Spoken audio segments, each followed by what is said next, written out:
এখন তো দাদা লাগবে, ওখানে ধরিস না একবার না।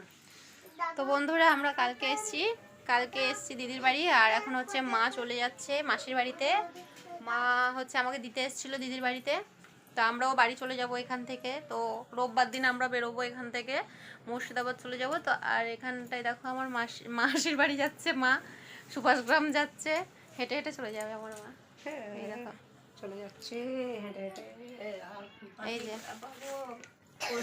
আর আমরা আছি হচ্ছে আমার দিদির বাড়ি। আমি আর সোনাই থাকবো এখন রবিবার পর্যন্ত, তোমাদের দাদা ভাই আসবে তারপরে নিয়ে যাবে। আর এই যে তুমি তাড়াতাড়ি সাবধানে যাবে। টাকার ব্যাগটা নিয়েছো আর ওষুধগুলো? চল ওর একটা কেকটা কিনে দিই। আর কোথায় যাবো আবার, কোন দোকান কোথায়? ও অনেক দূর, না না যেতাম না। আমার মা এদিকে সকাল সকাল রেডি হয়ে গেছে বোনের বাড়ি যাওয়ার জন্য। আমার দিদির বাড়ি সোনারপুর আর আমার মাসির বাড়ি হচ্ছে সুভাষগ্রাম, এখান থেকে বেশি দূর নয়, তাই মা হেঁটে হেঁটেই চলে যাবে। ওদিকে আমার বড়দি বাথরুমে ঢুকেছে, আর আমার মা বলেই চলে যাচ্ছে, মানে বাইরে থেকে বলেই চলে যাচ্ছে, বলছে আমি আর দাঁড়াবো না, চলে যাচ্ছি। আমি এদিকে আমার দিদি ছেলেকে টাকা দিচ্ছিলাম যে খাবার আনার জন্য। বাবু কান্না করছিল, মানে একটু বায়না ধরছিল আর কি, ও দিদুনের সাথে যাবে বলে, ওই জন্য। চলো আমিও একটু যাই মাকে এগিয়ে দিতে। ও কোথাও দেখে না, সামনের দিকে দেখবে না, ওপরে দেখবে না, সব দুম করে পড়বে।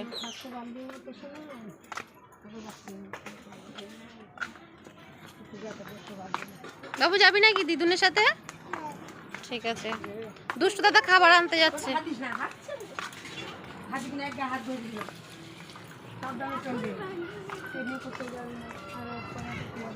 মা এদিকে যাওয়ার আগে বারে বারে সাবধান করছিল আমাকে, বাবুর দিকে যেন আমি কড়া নজর রাখি, ভিডিও করা চক্করে আর কি, যদি বাবুর দিকে নজর না রাখি সেই জন্য সাবধান করছিল। দেখো দিদুন চলে যাচ্ছে, টাটা করে দাও। দিদুন চলে যাচ্ছে, ওই যে চলে গেছে, ওই যে চলে যাচ্ছে দিদুন। ছোট ছোট দিদুনের বাড়ি যাচ্ছে। চলো আমরা চলে যাই, দুষ্টু দাদা খাবার নিয়ে আসবে। তো তাড়াহুড়োর মধ্যে কিছু পাইনি, দেখো গামছা নিয়ে চলে এসেছি। এই যে সোনাই দেখো যাওয়ার জন্য বায়না করছিল, এই জন্য আমরা একটু এগিয়ে দিতে এসেছি না সোনা, তাই না? এই দেখো দিদুন চলে গেছে, সবাই চলে গেছে, এবার আমরা বাড়ি যাব। দেখেছো? এই দেখো দিদুন চলে গেছে বাড়িতে, দিদুন চলে গেছে, তুমি আমি এবার বাড়িতে চলে যাব। যাবে তো আমাদের বাড়িতে আলুগ্রাম? যাবে না কেন? আমি মামা বাড়ি যাব। মামা বাড়ি যাবে? মামা বাড়ি কে নিয়ে যাবে তোমাকে? তুমি। দেখো চুল কত উঠে গেছে আমার। তুমি নিয়ে যাবে? হ্যাঁ তুমি নিয়ে যাবে। দেখো চুল উঠে গেছে কত সামনে থেকে। তুমি নিয়ে যাবে মামা বাড়ি? ওরে বাবারে, নাম নাম নাম, পেটে লাগছে, নাম নাম নাম নাম।